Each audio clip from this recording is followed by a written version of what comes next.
Bonjour à tous et bienvenue dans cette nouvelle méditation biblique où on continue notre parcours dans le livre de la Genèse.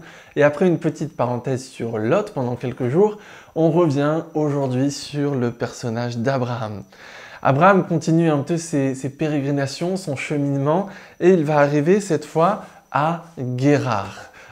Et il va faire quelque chose qui paraît complètement fou quand on lit le texte. Il va recommencer à faire avec Sarah exactement la même chose que ce qu'il avait fait en Égypte. C'est-à-dire, oh mais dis que tu es ma sœur parce que sinon les gens vont vouloir te prendre pour épouse, ils vont en vouloir à ma vie, donc dis que tu es ma sœur, ce sera plus simple.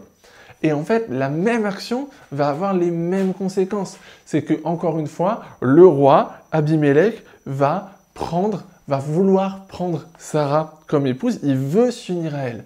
Et Dieu va le punir, et donc le mensonge d'Abraham va être découvert.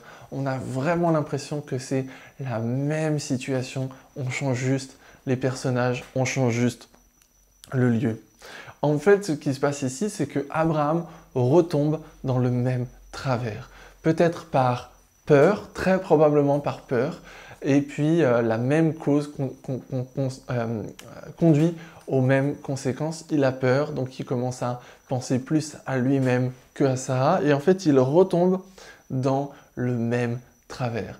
Et on pourrait être très rapide à juger et à blâmer Abraham. Mais tu as vu ce qui s'est passé la première fois. Pourquoi tu recommences encore une fois?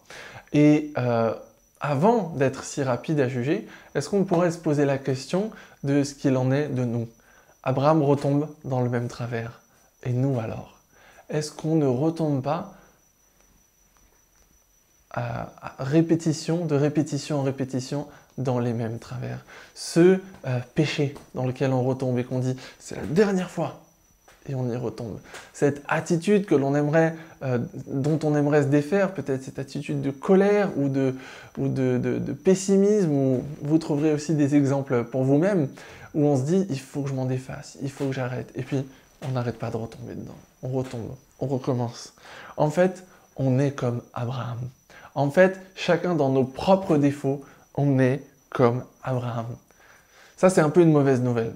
Mais il y a aussi une bonne nouvelle dans ce texte. Un encouragement, c'est que malgré le fait que Abraham recommence la même bêtise, retombe exactement de la même manière, il continue, malgré tout, d'avancer dans la direction que Dieu lui a donnée.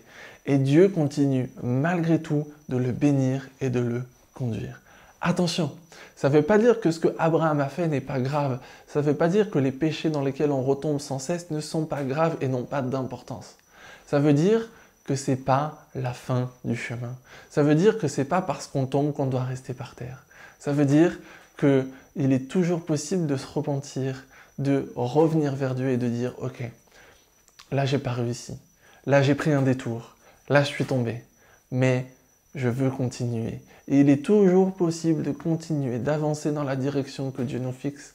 Et Dieu continuera encore à nous accueillir et à nous conduire, comme il l'a fait pour Abraham. Je vous souhaite une très bonne journée et je vous dis à demain.